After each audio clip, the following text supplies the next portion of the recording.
નમસ્કાર, આપ જોઈ રહ્યા છો સ્પાર્ક ટુડે ન્યૂઝ। આમોદ શહેર અને તાલુકા કોંગ્રેસનું પોલીસ સ્ટેશન પર જઈ શહેર અને તાલુકો થઈ આશરે 200 જેટલી અરજી સાથે ફરિયાદ નોંધાવવાની માંગ। આમોદ શહેર અને તાલુકા કોંગ્રેસ સમિતિ દ્વારા આમોદ પોલીસ સ્ટેશન ખાતે મોટી સંખ્યામાં પહોંચી અને ફરિયાદ નોંધાવવા માટે તેમણે રજૂઆત કરી। 200 જેટલી લેખિત અરજીઓ સુપ્રત કરી છે। કોંગ્રેસના આગેવાનો અને કાર્યકર્તા એકત્રિત થયા અને શાંતિપૂર્ણ રીતે રજૂઆત કરી હતી। તેમણે જણાવ્યું કે તાજેતરમાં જ બનેલી ઘટનાને લઈને યોગ્ય અને નિષ્પક્ષ તપાસ થવી જરૂરી છે। જવાબદાર વ્યક્તિઓ સામે કાયદેસરની કાર્યવાહી થઈ સત્ય બહાર આવે તે માટે પોલીસ તંત્રએ તાત્કાલિક ફરિયાદ દાખલ કરવી જોઈએ તેવી માંગ કરવામાં આવી છે। મારું નામ રાજ બિસ્મિલ્લાબેન સિરાજભાઈ છે અને હું 10-12 વર્ષથી હું આશા વર્કરનું કામ કરું છું અને આ લોકોએ મારું નામ ચૂંટણીમાંથી કાઢી નાખવાના લોકોએ પ્રયત્નો કર્યા છે। એટલા માટે હું આજે પોલીસ સ્ટેશનમાં વાંધા અરજી આપવા માટે આવી છું। એના માટે તમે સખ્ત પગલાં આગળ લેશો। હું ગુલામ રસૂલ ખત્રી આમોદ મુકામે પુરસા રોડ નવી નગરીમાં રહું છું।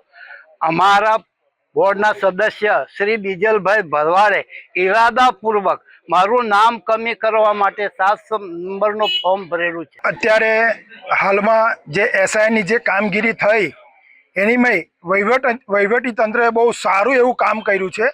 એ બાબતે અમે વહીવટી તંત્રને શુભેચ્છા પાઠવીએ છીએ। બીજું દુઃખની વાત એ છે કે સરની કામગીરી દરમિયાન જે ખોટા વાંધા ઉઠાવનારની સામે જે લોકો છે તે અત્યારે આમોદ શહેરના નગરપાલિકાના પ્રમુખ, માજી પ્રમુખ અને શહેર પ્રમુખ એ જાતે લોકશાહીનું હત્યા કરવા બેઠા છે અને ખોટી રીતે લોકોની સામે વાંધો ઉઠાવવામાં આવે છે।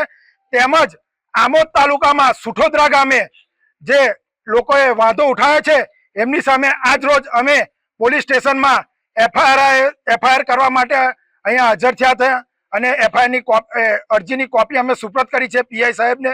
અને અમારી માંગ એટલી જ છે કે આની સામે કડકમાં કડક પગલાં ભરાય અને જેલના હવાલે થાય એવી અમારી કોંગ્રેસ પક્ષની માંગ છે। અને આ તો એક લોકશાહીનું હનન છે।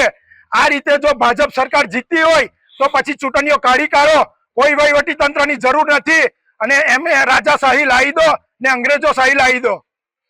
એફઆઈઆર કરવા માટે કેટલી અરજી તમે આપેલી છે પોલીસ સ્ટેશન? અમે સુઠોદરા ગામ તરફથી 92 અરજી છે અને શહેર તરફથી 100 અરજી છે।